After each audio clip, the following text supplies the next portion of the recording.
Good day, ma'am. I am Marina C. Valio. So, continuation lang po ito ng report namin sa Lesson 2, Leveraging on Outcome-Based Design, Making Most from the Traditional and Authentic Assessment. Since outcome-based system expect the pupils to carry out the process defined within an outcome-based statement. So, sa outcome-based education or OBE, inaasahan na ang mga mag-aaral ay hindi lang basta-basta may alam, kundi kaya nilang gawin ang mga nakasaad na proseso sa learning outcome. Kaya mahalaga ang paggamit ng demonstration verbs tulad ng describe, demonstrate, perform, analyze dahil ito ang nagsasaad kung ano nga ba ang aktual na gagawin ng estudyante. Next naman po is, thus one vital idea in recognizing a well-defined outcome base is to use demonstration verb or verbs. So, sa isang mahalagang palatandaan at maayos na learning outcome ay ang paggamit ng malinaw na pandiwa, which is verbs, na nagsasabing kung ano nga ba ang kakayahan o gawain ang ipapakita ng mag-aaral sa dulo ng aralin. Dito makikita kung ano nga ba talaga ang inaasahang performance ng isang bata. Without those verbs, those are the called outcome statement, lack a clarity, defined demonstration process. And without that defined process, the outcome statement takes on the character of a goal rather than a true outcome demonstration. So, sinasabi po dito na kapag walang malinaw na verb sa outcome standard statement ay nagiging malabo o general lamang. Dahil dito nagmumukhang walang goal or layunin at hindi concrete ang outcome. Dahil walang tiyak na gawain o sinusukat. It is significant to point out the standard is closely related to outcome as defined earlier. So, ang standard at outcome ay halos magkapareho lang ng kahulugan. Pareho silang tumutukoy sa inaasahang kaalaman at kasanayan ng mag-aaral. Kabilang dito ang ano nga ba ang dapat nilang malaman. At next is ano ba ang dapat nilang magawa. Or kung gaano ba kaganda o kahusay ang dapat nilang gawin. The standard are articulate in the all learning areas that are further unpack the key stage standard, grade level standard, and quarterly standard through the content and performance standard. So, ang mga standards ay nakikita sa lahat ng asignatura at hinahati ito sa key stage standard, so bawat yugto ng pag-aaral. Next is grade level standard, bawat grade. Quarterly standard, bawat quarter, which is the mag-e-exam sila ganun. Lahat ng ito ay nakabatay sa content or nilalaman at performance sa or kakayahan sa pagganap.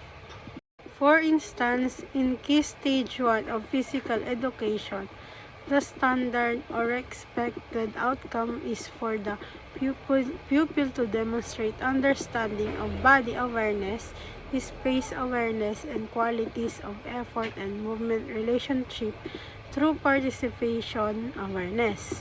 So, sinasabi dito is, for example na lang, sa unang yugto ng physical education, ay ang inaasahan ang mga mag-aaral ay maunawaan ng katawan, which is the body awareness.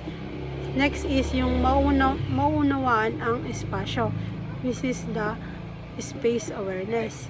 Next is may papakita ang galaw at effort, which is the movement relationship. So, next is mag-proceed naman tayo sa traditional assessment. Traditional assessment refers to the conventional method of testing which usually produce a written document such as quiz, exam, or paper. So, on traditional assessment daw po ay tumutukoy ito sa karaniwang paraan ng pagsusulit tulad ng quiz, exam, or written papers. Ang pangunahing focus daw po nito is ang kaalaman sa utak, which is the cognitive skills tulad ng pag-alala, pag-unawa at pag-apply ng information. Ibig sabihin is sinusukat nito kung gaano nga ba kalawak or kung alam ba ng mag-aaral kung alam nga ba ng mga mag-aaral kung ano yung topic natin. Large scale assessments such as NAT, PISA, TIMSS, or CPLM are example of this. So, ang mga halimbawa ng traditional assessment ay tulad ng NAT, which is the National Achievement Test, PISA, which is the Program for International Student Assessment, TIMSS, Trends in International Mathematics and Science Study, and the lastly is SEAPLM, which is the Southeast Asian Primary Learning Metrics. So, sa classroom naman po is, ang halimbawa nito ay ang multiple choice, true or false, matching type, or identification. These assessments are given to the pupils in order to gauge how much they learn. Likewise, they provide useful data and information on the progress of pupils' learning. So, sinasabi dito na ginagamit ang pagsusulit na ito para malaman kung gaano nga ba kalaki ang natutunan ng estudyante. Nakakatulong din ang guro dahil nagbibigay ito ng datos tungkol sa progress ng bata kung ano nga ba ang mga aralin na naintindihan or hindi pa nila naintindihan. Placing much premium on the cognitive aspect, this type of assessment is considered as an indirect and inauthentic approach in measuring students' learning outcomes.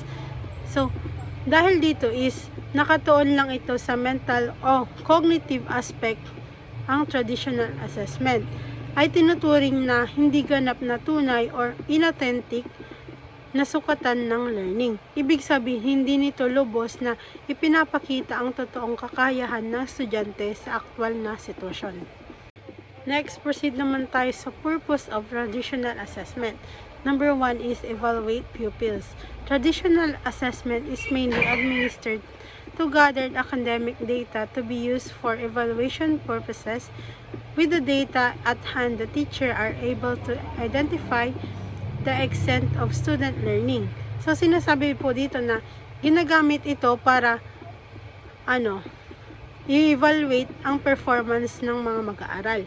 Nakakatulong ito sa guro para malaman nila kung ano nga ba yung aralin ng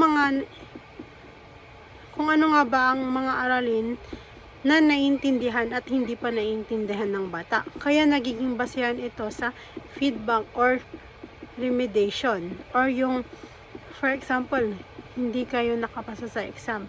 Pwede kayong mag-remediation para iulit yung exam nyo. The second one is the rank pupils. With the accessibility of assessment data, it is quite easier for the teachers to rank the pupils. Traditional assessment in the form of examination is usually given higher emphasis rather than performance. So, mas madaling gamitin ang traditional assessment para i-rank ang mga estudyante ayon sa scores nila. Mas pinapahalagan dito ang exam kaysa sa performance test nila dahil mas mabilis makuha ang resulta ng pagsusulit. Lastly, feedback of evaluation result. Once the teacher are done with the evaluation process, it is now time for them to report the result of evaluation. So, pagkatapos ng pagsusuri, ang resulta ay isinasama sa report card ng estudyante at ipinapakita ito sa magulang tuwing card day or parent-teacher conference. Dito nakikita ng magulang ang kanilang academic standing sa kanilang mga anak.